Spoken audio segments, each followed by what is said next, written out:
So most problems are worth 10 points. There were a few that were worth more than 10 points.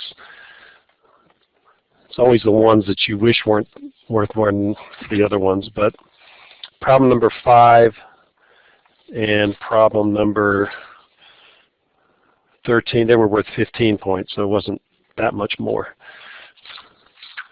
So I'm just going to hand it back. The number in the middle is your grade. The number on the left is how many you got wrong. They were curved somewhat. I curved them so that the average came out to be close to the average that I had last semester with the same students.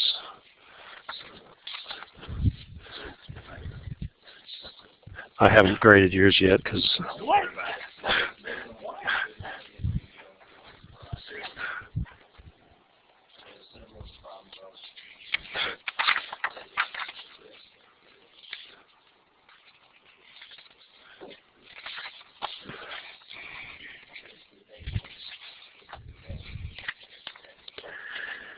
so for you guys who are online or are listening to the recording later, if you want your tests, you can come by my office. I can't guarantee I'll remember to bring them to class, but let's just go through this briefly. I'm not going to go through every detail, but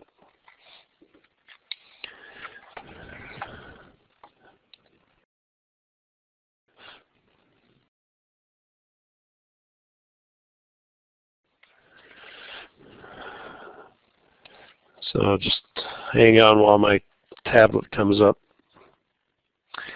So I'll just talk about the first two problems. The only issue there were people added the numbers together. Some people added the numbers together instead of creating two-digit numbers. They were thinking about a different problem. Number 2 was actually worth, that might have been worth less than 10 points because it was pretty easy.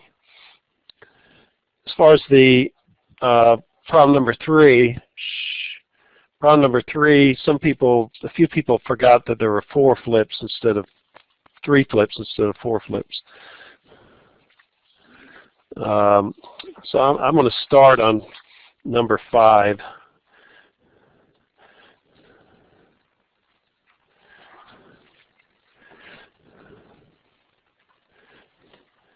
So it had a special deck cards, only 10 different cards, and it says use counting principles. So the whole idea, and I think I covered this in the review, was all of the stuff we've done is ultimately comes down to the fundamental counting principle.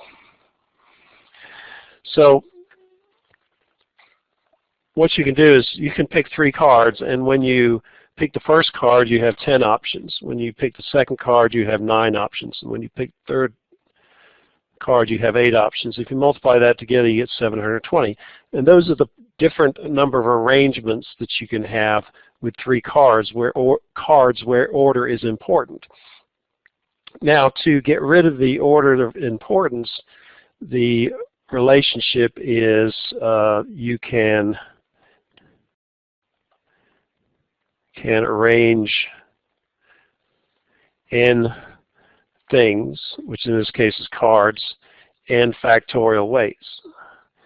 So to remove the order of importance, which is not important in this case because it's a game of cards where you're just choosing the cards, and whether you get the first, second, or third is immaterial. So then you have to take the total of arrangements where order is important and divide by 3 factorial to remove the effect of the order of importance.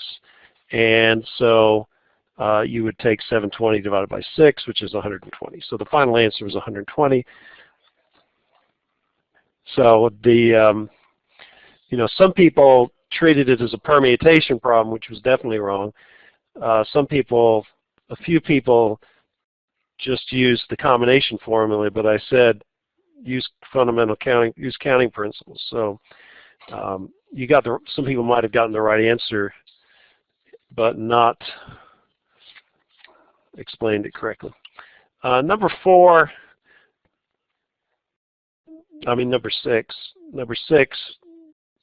It says use the fundamental accounting principle. So you have 2 steps. You pick a male and you pick a female. And there are 2 males, so you have 2 choices when you pick a male, and you have 4 choices when you pick a female, and so the total number is 8. That was it.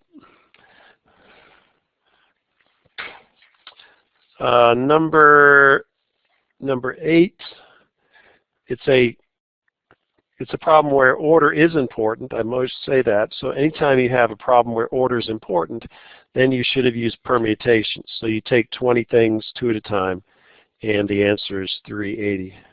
Some people got the combination problems confused with the permutation problems. Okay, number 9, that was just a straight combination problem. So you had, it says it's a committee problem, and I emphasize that a committee is a combination problem. So you take 35, you have 35 choices, you're making a 3-member committee, and that number turns out to be 6,545 once you do the calculation. Okay, number 10, you had 2 parts, and each part was a combination problem. So you would take 20 Democrats, taking 3 at a time to form a committee. You multiply by taking 30 people, the Republicans, 4 at a time, and one was 1,140, and the second one was 28,545, and you multiply them together, and you get some big number like 31,241,700.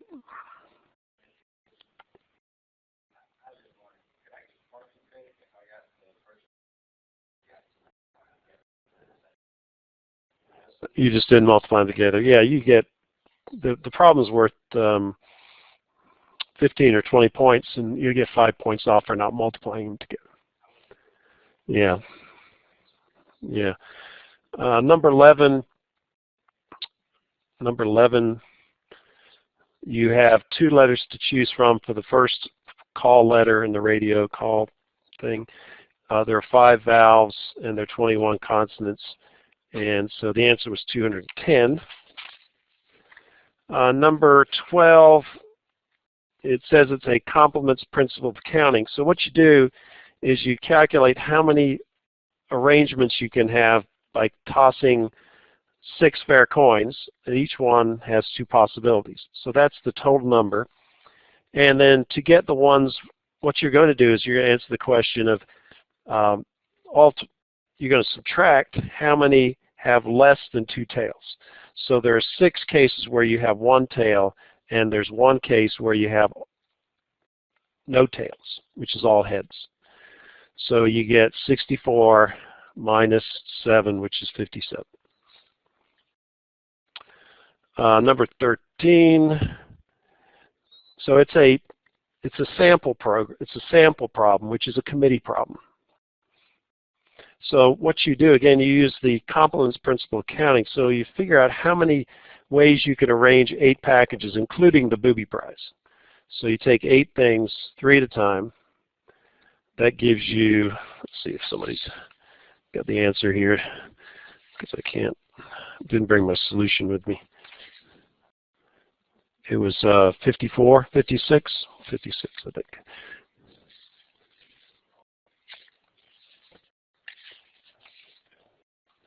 Yeah, 56. Okay.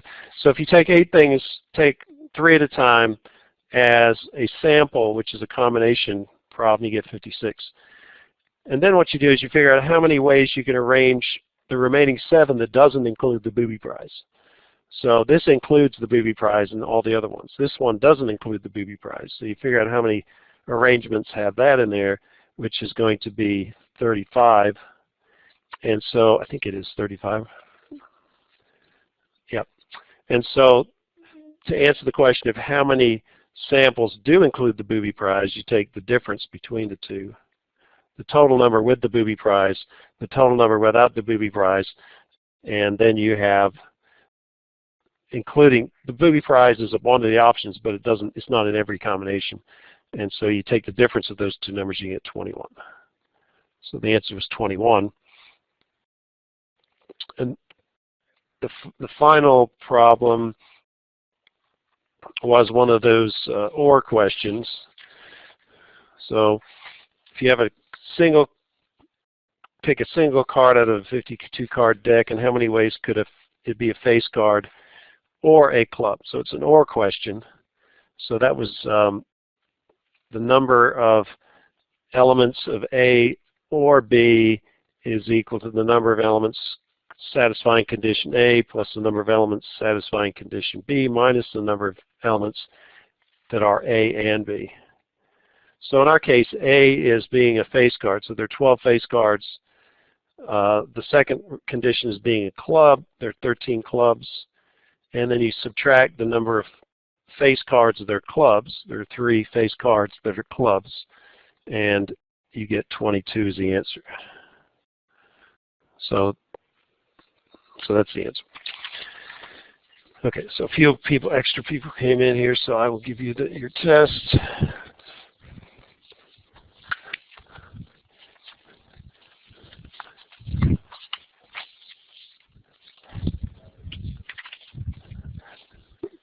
Considering you didn't have it, you forgot to didn't watch the review. You did actually pretty good.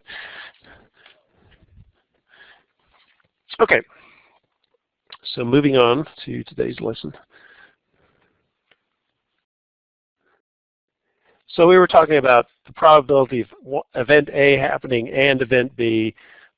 We could also say and event C.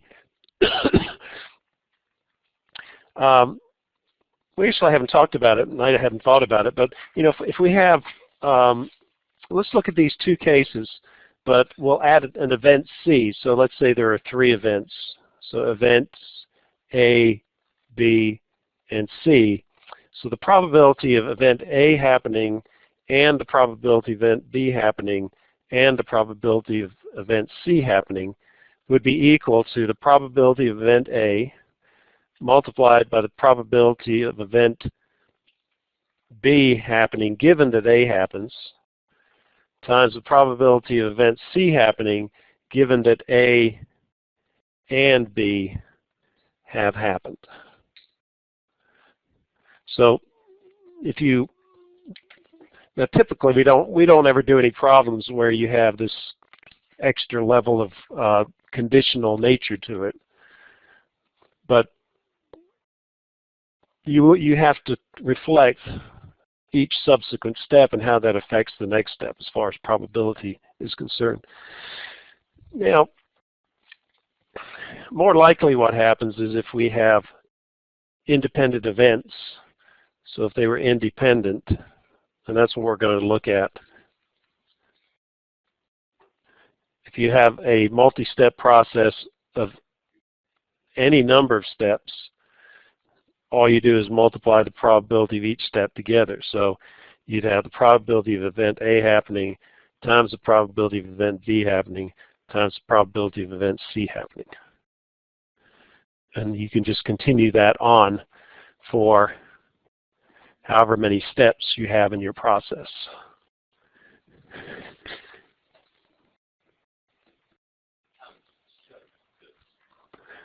You're upset about it. What, the test? Oh, well.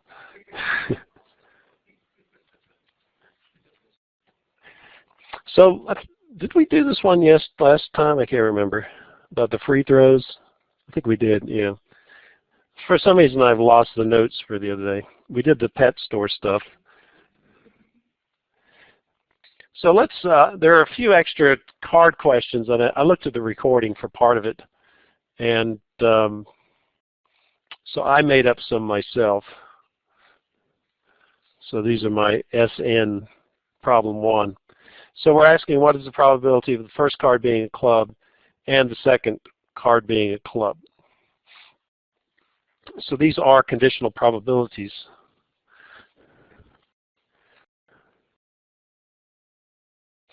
Second. So it's snowing in New York today. What is that a picture of?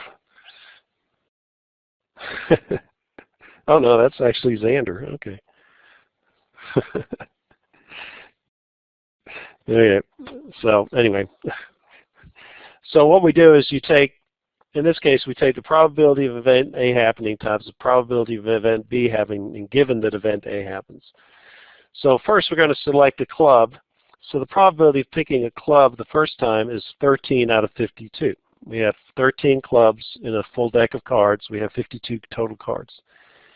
If we pick a club the first time, then we only have 12 clubs left for the second choice, and we have 51 cards.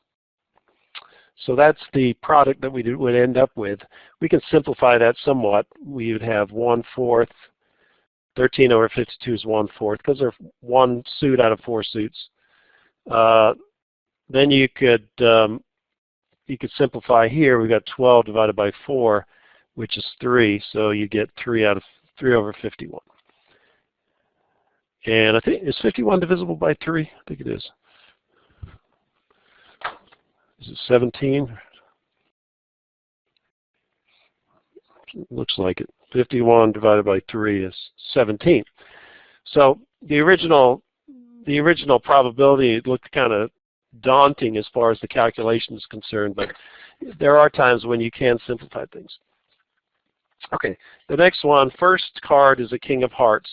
The second card is a heart. So the probability of picking a king of hearts, that's just one card out of 52 cards. So that's my probability for the first event. The second event is a heart.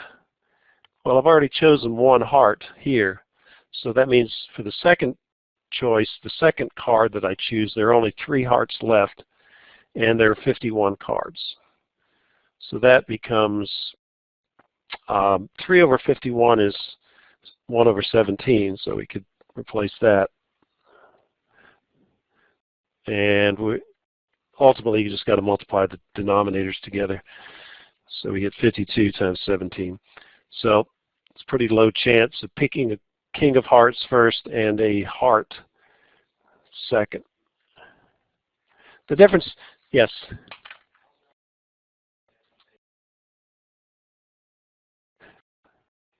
Oh, well, oh, you're right. Thank you. I was thinking of something else. So yes, you're very, very correct about that. So let's correct that. So the first card is a king of hearts. That is 1 out of 52. The second card is a heart. So there are 12 hearts left out of 52. 51. Yeah, 51.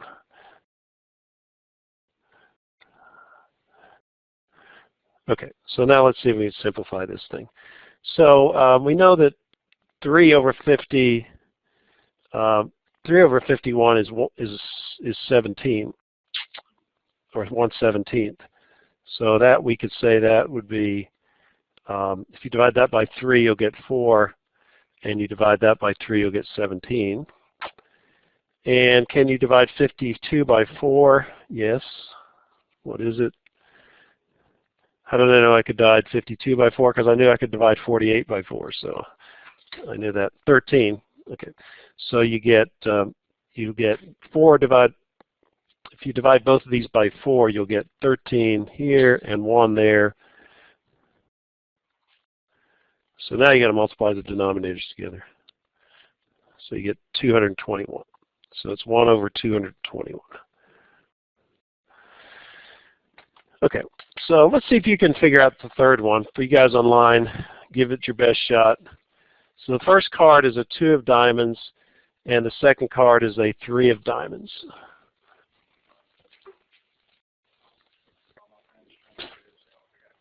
Okay.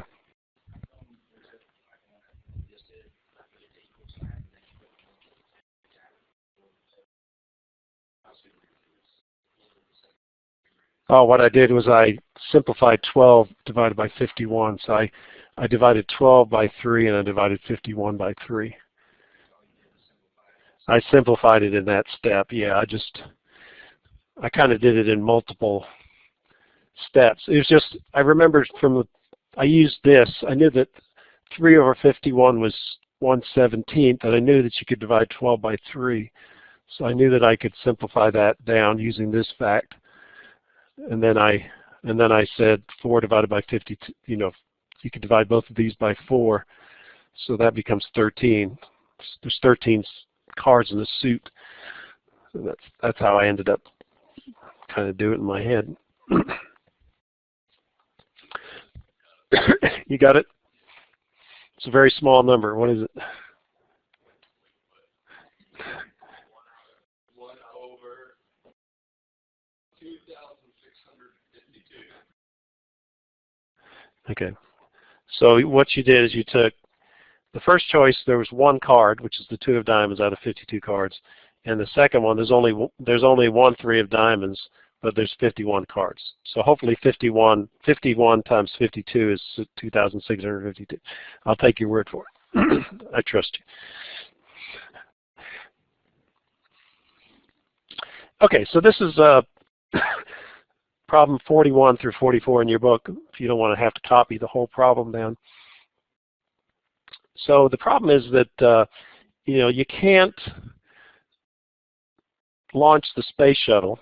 You can't launch it at all now because it's been mothballed. But when the space shuttle was running, you couldn't. One of the byproducts of the rockets was hydrogen chloride.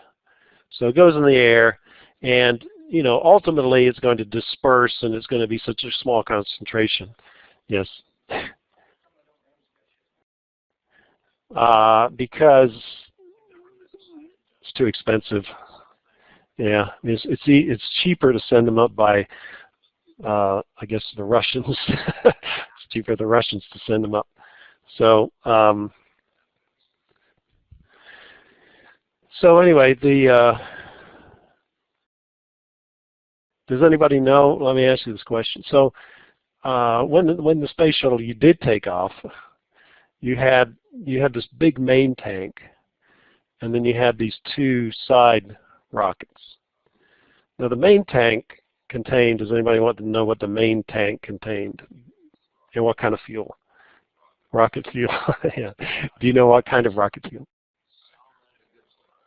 Well, the big tank was liquid hydrogen and liquid oxygen. That's the old way of doing it. No, that would freeze our lungs. But yeah, once it vaporizes, then you could breathe it.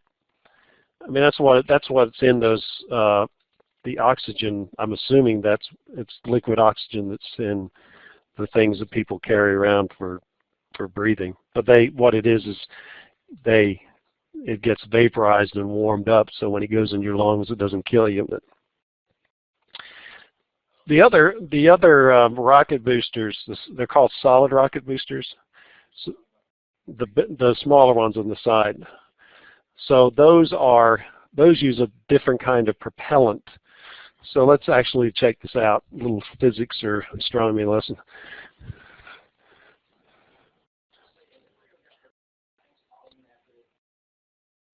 No, because they always flew out across the ocean. So theoretically, I guess somebody below them.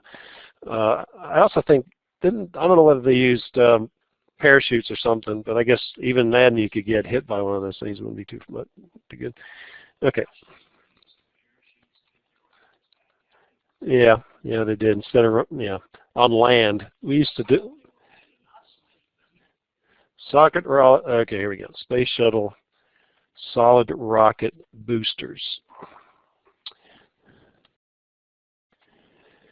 Okay, so here they are. They're those little things at the side, like that.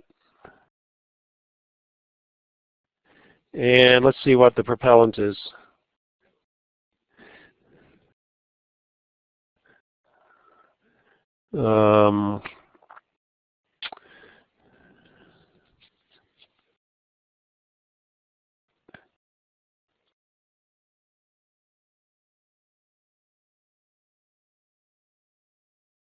Well, somewhere here they got to tell you what it's made of.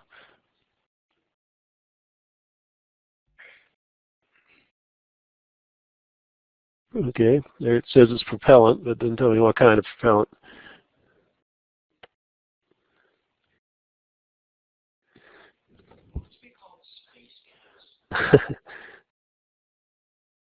Oh, there we go, propellant. There it is. So the rocket propellant mixture in each solid rocket motor consists of ammonium percolate. Atomized aluminum powder, iron oxide, well, all small stuff. So the main thing is this ammonium percolate, which if you click on that, it's like a ammonium atom, which is NH4, plus a chlorine atom, plus 4 oxygen atoms. So you see it has chlorine in it. So if we go back to our original slide, it says it's hydrogen chloride. So hydrogen chloride is, does anybody know what, so hydrogen chloride, does anybody know what the chemical symbols for that is? Hydrogen is H, chloride, I don't know if it's HCl or HCl2 or, yeah, so the problem, so anyway, it's probably something you don't want to breathe, because if you take hydrogen chloride into your lungs, then you're going to create acid, and it's going to, the minimum is going to irritate your lungs. So that's why they don't want the weather to push the vapor from the solid rocket boosters. They don't want to push it back into a populated area. So what they do is they put the where they launch the rockets, they put on the coast, so that if it blows anywhere, it's going to normally wind blows from west to east, so it's going to blow it out into the water where you don't have anybody living. Okay, so that's the whole idea. So what they found is that it says that it has been determined, that's by just looking at the data, that weather conditions would cause emission movement in the critical direction only 5% of the time. Critical is bad, so because it can be bad for you. Okay, so 5% of the time we have a problem. So let's write that down as a probability. So we'll say the probability of having a problem on a given day is 0.05. So we convert, yes.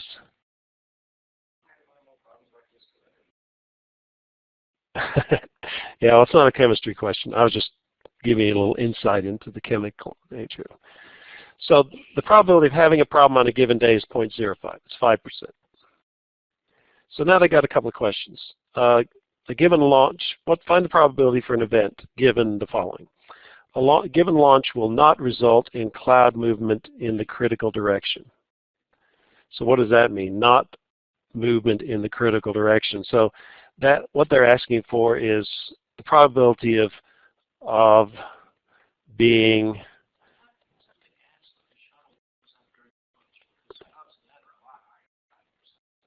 the shuttle blowing up. It's not that high. Well, when it actually blew, the one time it blew up on takeoff or launch was it was so high up that you wouldn't have anything. Yeah, yeah, it was. Yeah, it didn't just go. It went and then the Challenger disaster. Yeah. And then there was the one where it was coming down and then it burnt up. So those were the two cases. Okay, so the probability of being okay is basically the probability 1 minus the probability of not okay. Okay. So this is the complements principle. So we've gotten the not okay up here. There's a 5% chance each day it's not going to be okay. So the probability that it's going to be okay is 1 minus 0.5. 0.05, which is 0.95. So that's the answer to the first question. The probability of not being a movement in the critical direction is 0.95.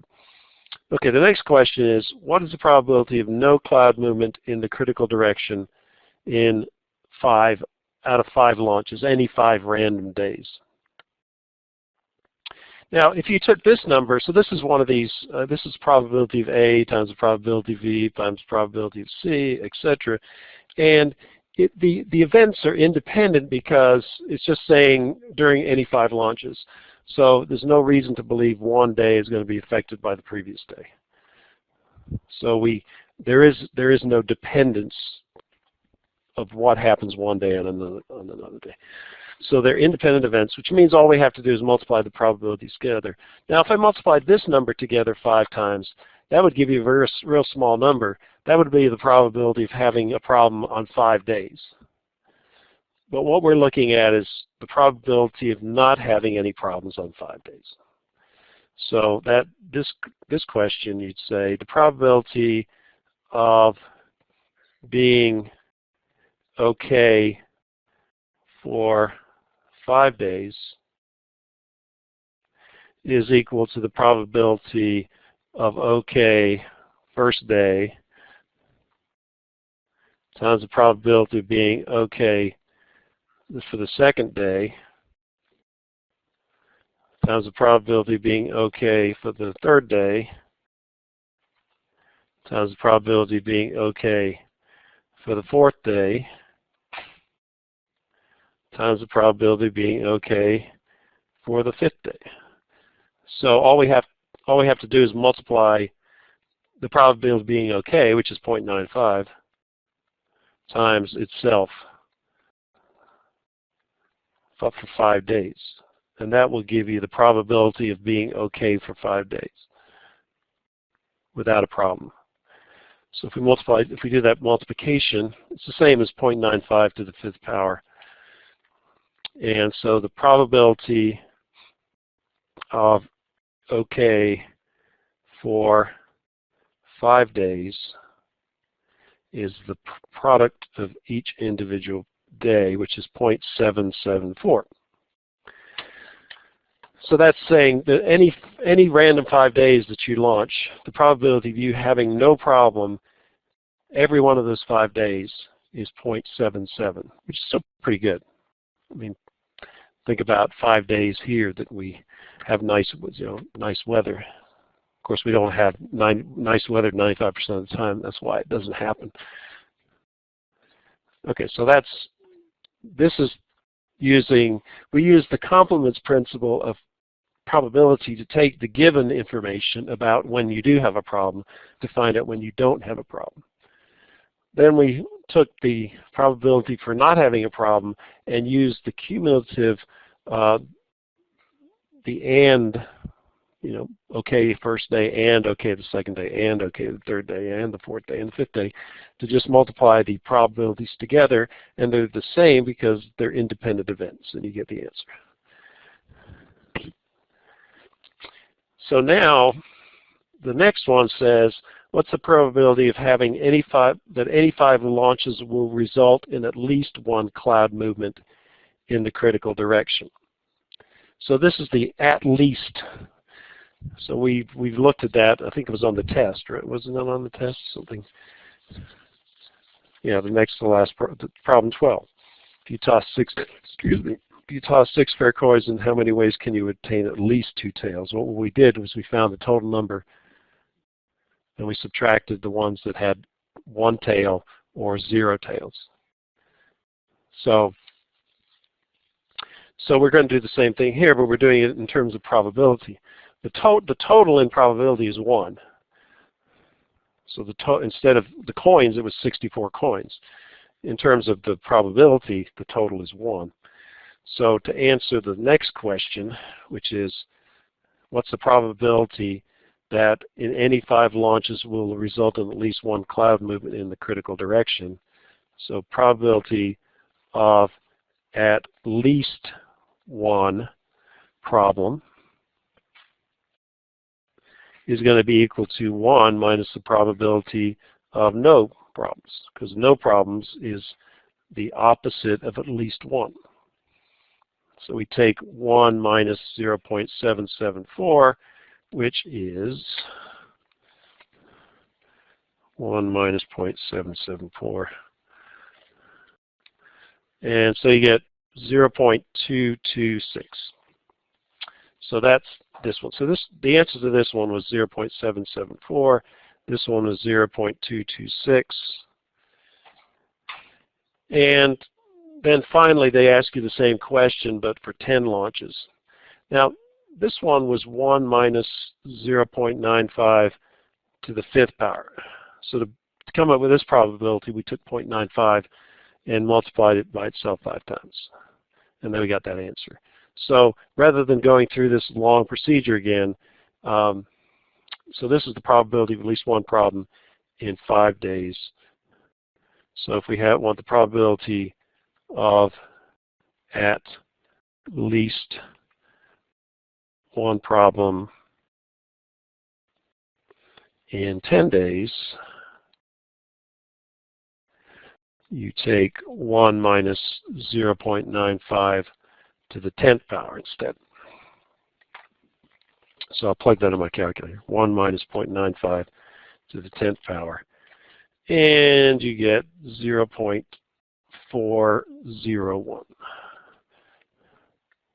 So obviously, the more launches you have, the probability of having at least one cloud movement in the critical direction is going to increase.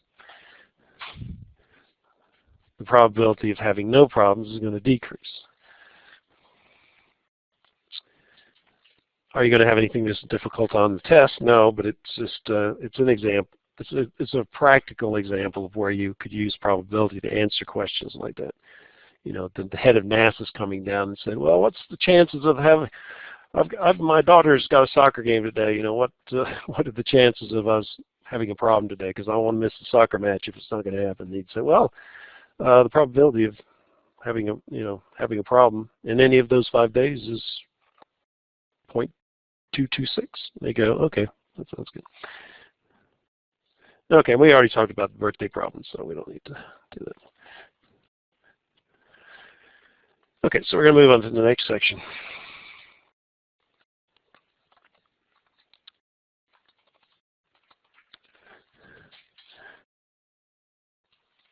So this was assigned last time, so it's due next time.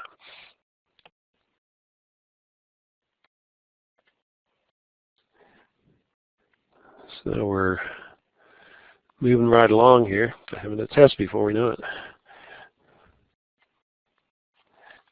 Okay. So the next section is talking about binomial probability. We've done that to some extent. I mean, the previous problem that we did was a binomial question. It was, what's the chances of something happening or the chances of something not happening? We didn't ask what's the probability of happening 1 day, 2 days, 3 days. It was either one thing or the other. We've talked about flipping a coin. It's either heads or it's tails. So that's just two possibilities.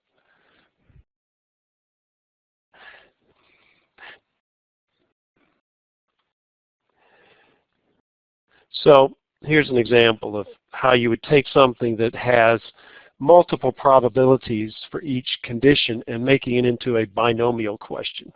So the non-binomial question, let me just put a screen over here so you're not going to try to get too far ahead. So here's rolling a dice, 6-sided dice. And these are the probabilities for getting each number. So each number is 1 out of 6 is the probability. So this is not a binomial question. It gives you 6 probabilities instead of 2 probabilities. So how would you change this to a binomial question? Well, you would say, what's the probability of getting a 1 and the probability of not getting a 1? Yes. You could do that. Yeah, you could say, what's the probability of getting an even number or the probability of getting an odd number? So just as long as you cast the question as a yes or no or one thing or another thing, then there's a special formula that we can use to calculate the resultant probability. So if we ask the question, what's the probability of getting a 1, it would be 1/6. The probability of not getting a 1, you would either add these 5 together, which are not 1s, which would be 5/6, or you could take the probability of getting either a 1 or not a 1 And so if you take the probability of getting a 1 is 1/6, the probability of getting something is 1, so you would subtract 1/6 from 1, and that would give you the other probability. So the probability of getting a 1 is 1/6, the probability of not getting a 1 is 5/6, the probability of getting a 1 and not a 1, or actually it's not or not a 1, instead of and, because we're adding probabilities here, is or, is 100%. We're going to get something. Okay, so that's a binomial condition. So you could, like on the previous problem, clouds or no clouds, same birthday or not different birthday. So those are other examples of where they may not. The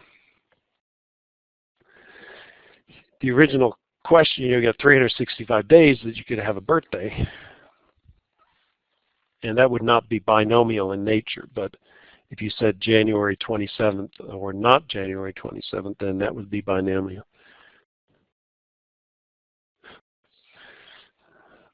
So my daughter in Staten Island is getting snowed in today.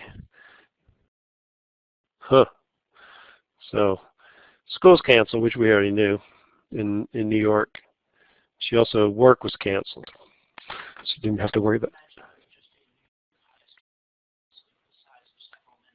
it. Yeah. No. Yeah, the funny thing is in New York they have names for some of the schools.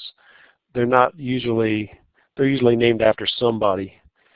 But they're also just, it's PS something. Public school 265, public school 12, or yeah. Okay, one thing that we're not going to, it sort of relates to what we're talking about here, is what is a probability distribution. If you take a higher level statistics class, you'll talk about probability distributions. We're just going to introduce what they are. So they're not binomial. Well, you could have a binomial case, but a lot of times they're not binomial. And what they do is they list the probability of all the events that are possible and show their corresponding probability values. And sometimes they're discrete, like for example, if you add the two numbers from your dice, two dice together, they have to be whole numbers. They're going to be numbers 12 or 2 through 12, 1 plus 1 through 6 plus 6, and all of those. And it can't be, you don't get 2.5 for a dice throw. So those are that would be an example of a discrete probability distribution. There are continuous probability distributions. One of the most famous is the IQ score. What is the probability of me getting a certain IQ? So let's talk about both of those cases. Now, a discrete probability distribution looks like something called a histogram, which we'll talk about in the next chapter, but I'll show you what they look like. So this is a histogram. And what it is, let me put it on one page so you can see a little better.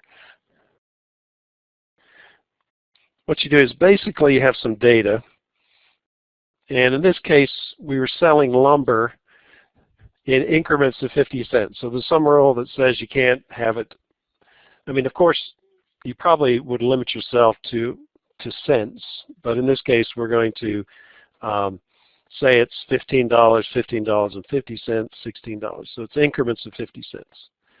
And then you would look at the price distribution. We'd look at lumber sold throughout the country, say, into that 1 month of 1 year, and you would find out, some places it's as cheap as $15 for whatever the units are, for whatever we're buying, and it could be as much as $21. The one that's most likely to happen is the one that has the highest value. So what these are, a histogram would have the y-axis says number of occurrences. So this would be like 25 stores, and this would be 10 stores, and this would be 3 stores, and so forth. So you'd have numbers. But you can then convert those into a decimal. So what you would do is you'd add up all the number of stores that you have, say this 5,000 stores, and this might be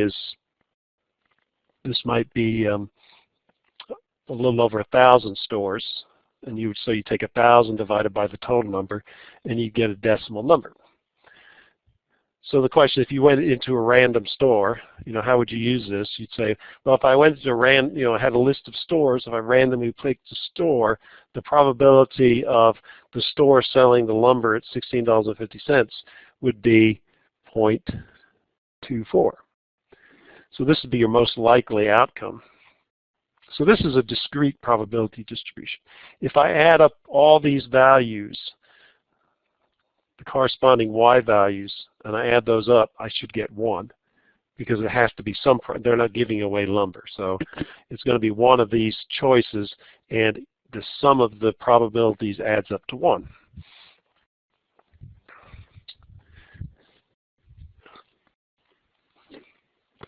So that's called discrete because I have a fixed number of choices. Now this is what's called a normal distribution, which we'll talk about next chapter, but it's a mathematical formula, and so this gives you the probability if you have an average for some data and you have a certain standard deviation, then the chances of your data being in, what they're doing here is they're saying between these two values there's a 19% chance, and between these values there's a 19% chance, and between these two values there's a 15% chance. So one thing is, with a continuous probability distribution, you can't say what's the probability of being a certain number. You always have to talk about what's the probability of being between these two values, or less than this value, or greater than this value. Because theoretically there's none of it exactly any. Kind of a paradox kind of thing. Because these values are actually the values that would be given would be relating to greater than or less than the value chosen. So again, it gives you an idea of what's the most likely outcome. The probability distributions do that. It's just a graphical way of showing it. Now, with a binomial distribution, you're going to have something that looks, a probability distribution that looks like this. So for flipping a coin, it comes down to a very simple probability distribution. It's saying you get heads half of the time and you get tails half of the time. Adrienne is having a hard time staying logged on today. Must have internet problems. So let's look at another example. We're going to generate the probability distribution curve for the sum of the dice of two. So let's generate our table. So this is, remember, this is what do they call it? Using the listing method, or using a table, sorry. So we're going to use a table to generate our sample space. So we list the 6 possibilities for the 2 dice.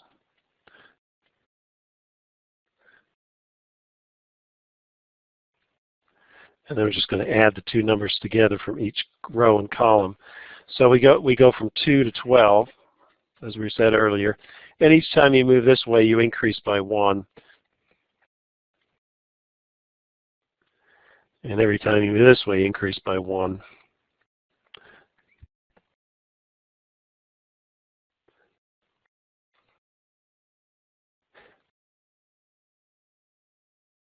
Yeah, I think they were getting like 2 to 3 inches an hour of snow in New York today. It didn't last very long, but it came down like crazy.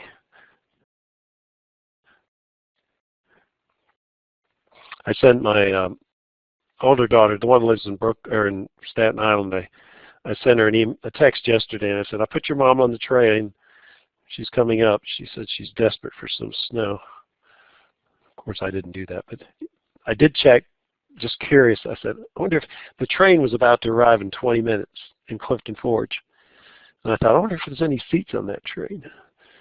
Not that I'm putting her on the train, but and they weren't cheap because they were last minute. It was like $160 you could get on, take you all the way to Newark, New Jersey.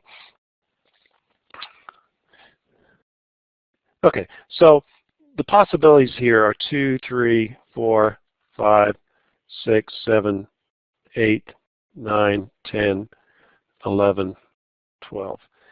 So there's one case of 2, there's 2 cases of 3, there's 3 cases we have of 4, there's 5 instances of 5, 1, 2, no, am I getting lost here? 4, yeah. There's 4 cases of 5, there's 1, 2, 3, 4, there's 5 of 6, there's 6 of 7, then you go back the other direction, 5, 4, 3, 2, 1. So this is my, this would be my x-axis, this would be my y-axis of my probability distribution curve. And I'm just going to make up one here. So let's see, we go on a page. So the way you would create a probability distribution is you basically have a y-axis and you have an x-axis, and I'm just going to put in the numbers 2, 3, 4, 5, 6, 7, 8, 9, 10. I have to make that a little bit longer. There we go, 12. So those are all my choices, and I get 1, 2, 3, 4, 5, 6. So then what I would do is I would draw little rectangles that are the height of the number of possibilities. And so each time I go here, the next one would be 1 unit higher.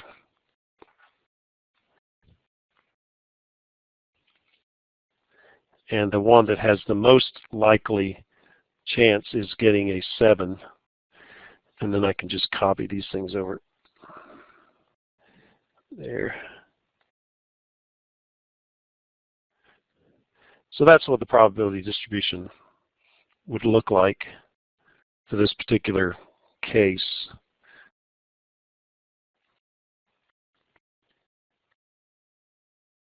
Oops.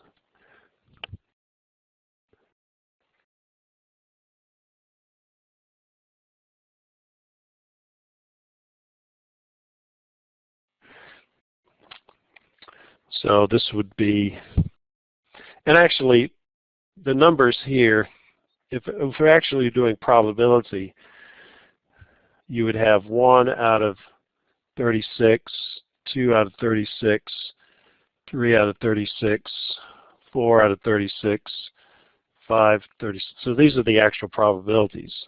So this would be 136, this would be 236, this would be 336, 436, 536.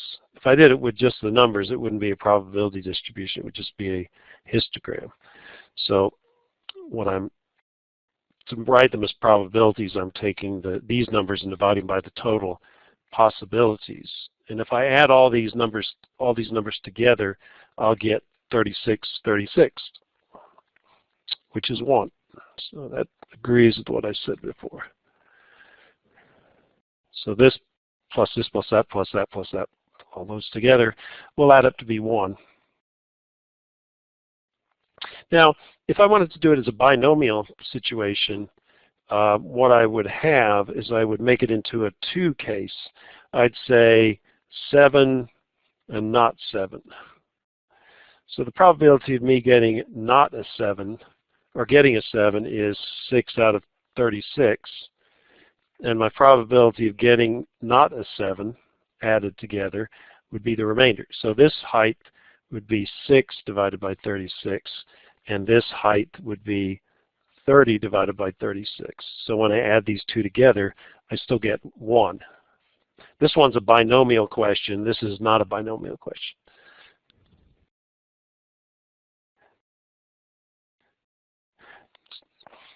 Shooting free throws. That's a binomial situation. You don't have to make it a binomial situation. It's going to be, you're going to either make the free throw, which is 0.8 probability, or miss the free throw, which is 0.2. So this is the formula. If you have a binomial situation, then you can calculate the probability of success of so many trials out of so many, so the number of successes per total number of trials, you can figure out what that number is. So, you know, if I'm using, if I'm flipping a coin, I want to know what the probability, if I flip a coin 5 times, what's the probability of me getting exactly 3 heads? What's the probability of me getting exactly 2 heads or 1 head? How do I figure that out without having to go through a complicated analysis every time? So what you do is use this binomial probability formula. And what it says is the probability of X number of successes is equal to, we use the combination formula, the combination of N things, which is the number of trials, taken the number of successes. So if I had three heads out of 5 flips, N would be 5 and X would be 3. And then you take P. P is the probability of success. So flipping a coin would be 0.5 success, 0.5 failure. Q is the probability of failure.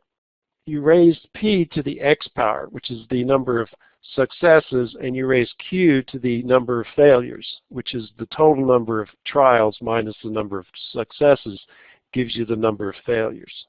So this plus that, you can see X plus X minus 1 equals, X plus N minus X is just equal to N. These two numbers always add together to give you that number, and these two numbers are always the same.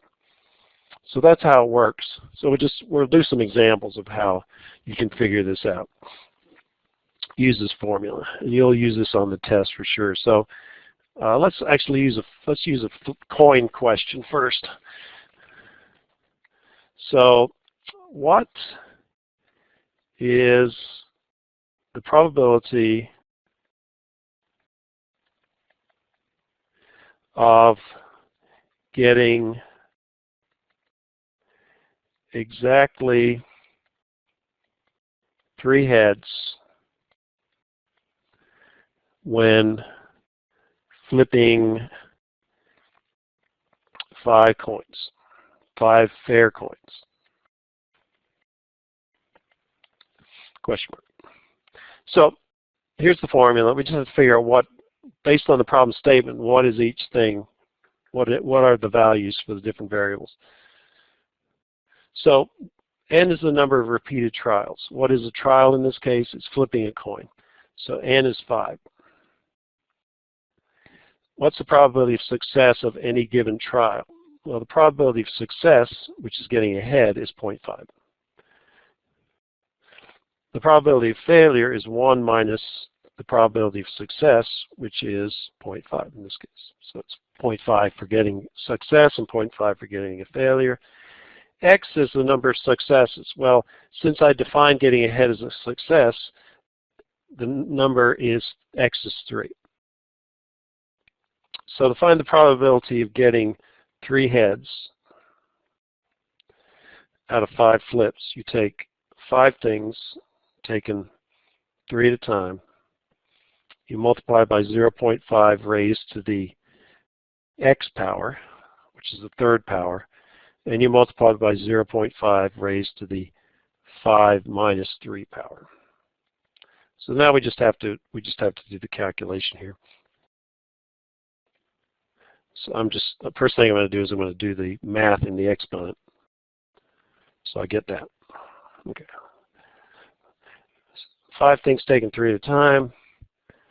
that was n factorial over r factorial times n minus r factorial.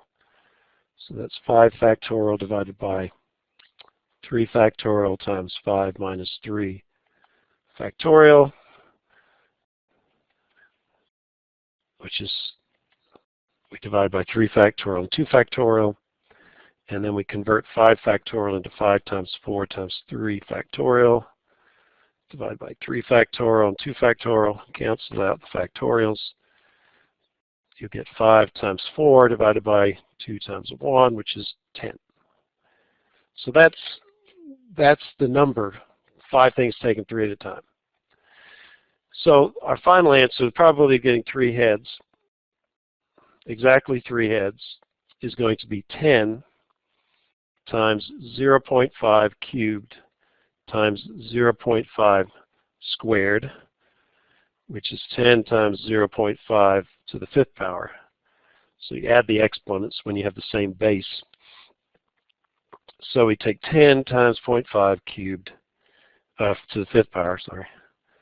10 times 0.5 to the 5th power, and you get 0.3125, which is 3/8, I think. No, it's not. What is it? 5/16 maybe? 5/16.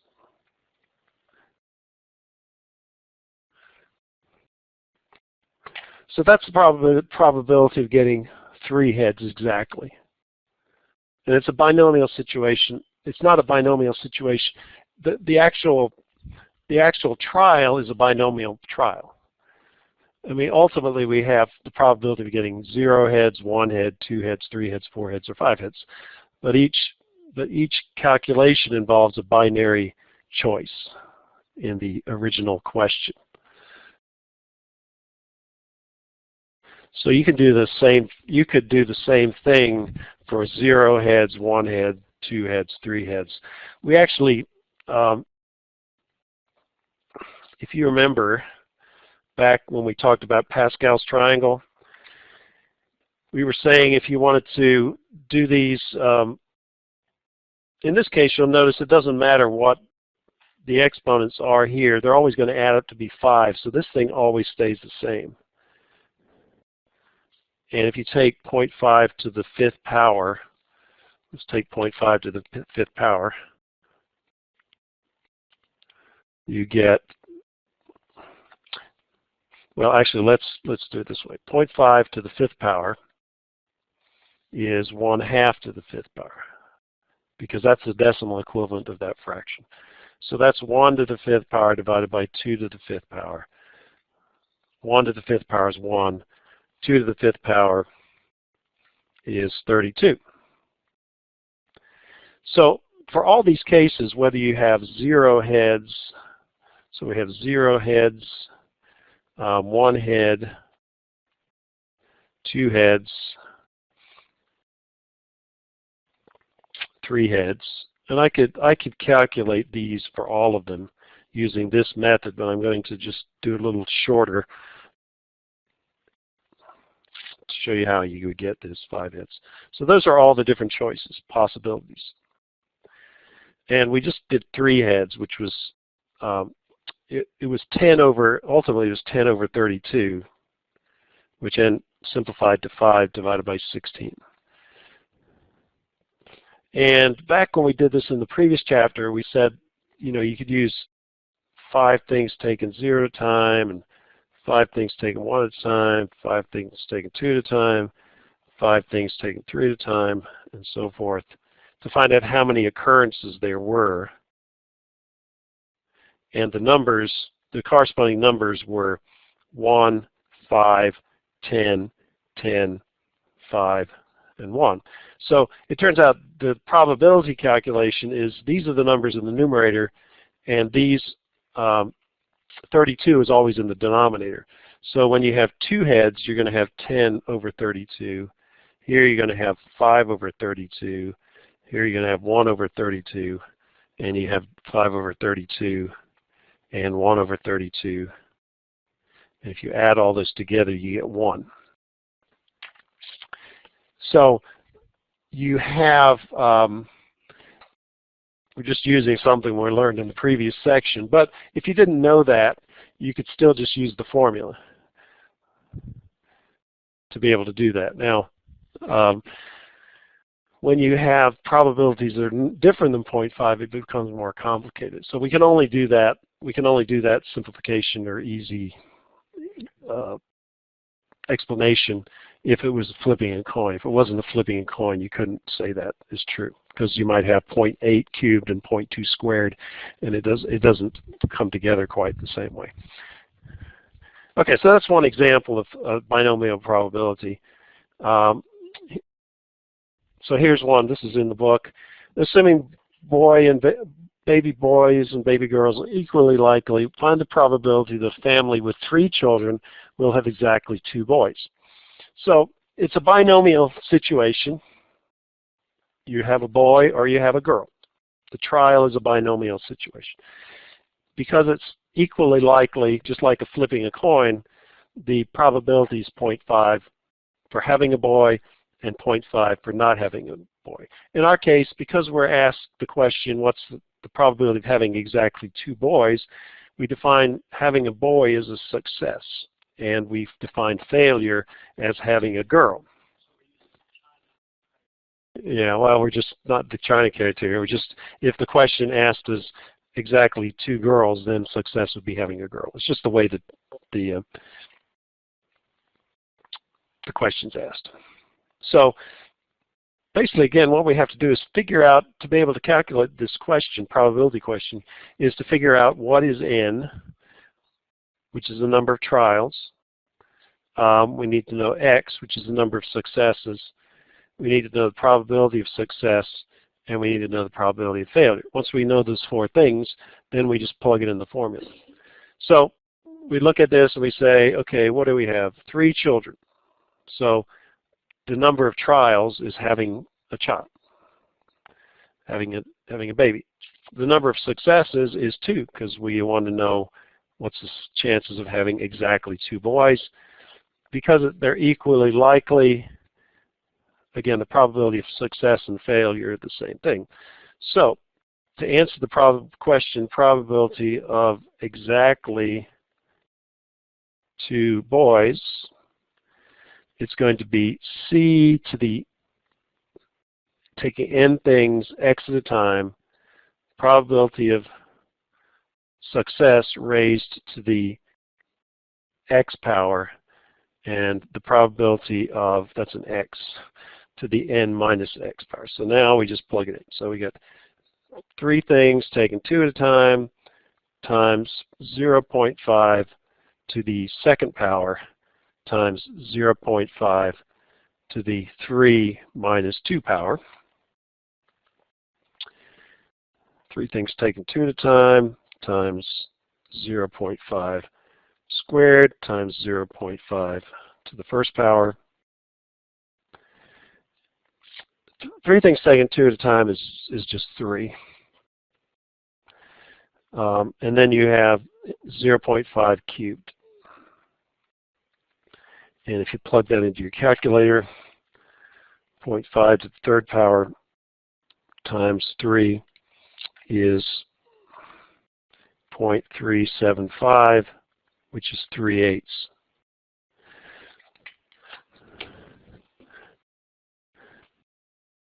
So the probability of having 2 boys is 3/8. The probability of having 1 boy is 3/8. The probability of having no boys is 1/8. The probability of having all boys is 1/8 as well. Yep.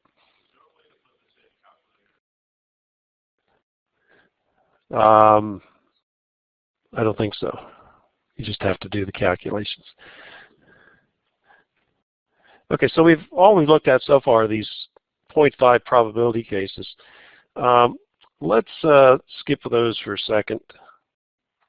So here's the last question. We may not get it finished today, but we'll come back and do that ones. So the game is tied, and there's 1 second left on the clock. The Mountaineers have fouled the Cougars' best free throw shooter while he was attempting a 3-point shot. What is the probability that the Cougars will win the game if their shooter has a free throw percentage during the season of 76%? So to win the game, he's going to have to make all 3. free throws. So the number of trials in this case, now, so we're taking this and we're converting it into the language of binomial probability. The number of trials in is 3 shots. The number of successes has to be 3 to win, 3 successes. The probability of success is 0.76, and the probability of failure is 1 minus 0.76, which is 0.24. So we've got everything we need. So the probability of 3 out of 3, which is winning the game, is going to be equal to 3 things, taken 3 at a time, times 0.76 raised to the 3rd power times 0.24 raised to the 3 minus 3 power. When these numbers are the same, the answer is always 1. If this is 0, it's also 1. So these are the outside of Pascal's triangle. So you get 0.76 cubed, 0.24 to the 0 power. Anything to the 0 power is 1. So you get 0.76 cubed times 1. And the final answer is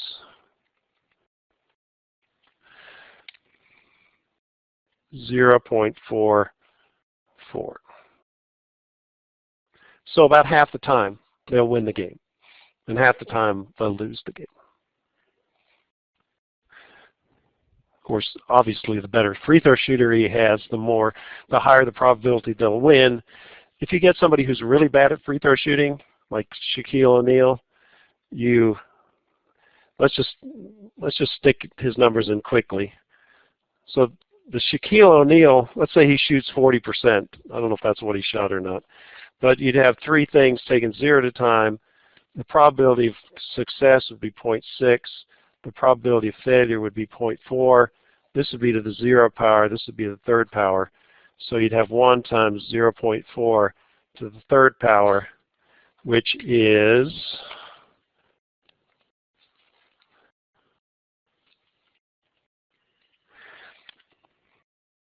0.064, or 6.4% of the time, which is pretty low. So that's why you would yeah, in some way. Well, maybe not. I mean, it just shows you that for somebody who's even a 40% free throw shooter, for them to get 3 shots in a row doesn't happen very often. It's a miracle almost. Yeah, I don't know much about baseball. Okay, let me assign the homework from this section. So we'll do that, and then we'll finish this section up next time. So there you go. That's due next Thursday.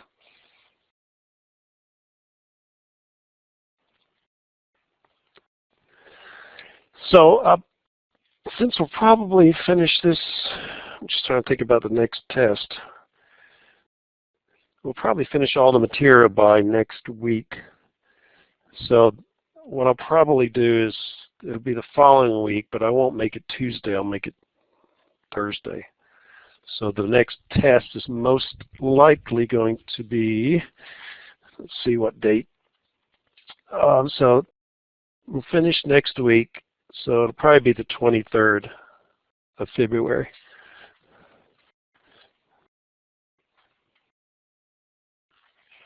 Maybe the 21st, but probably not. I always like to give an extra day just in case anybody needs some help.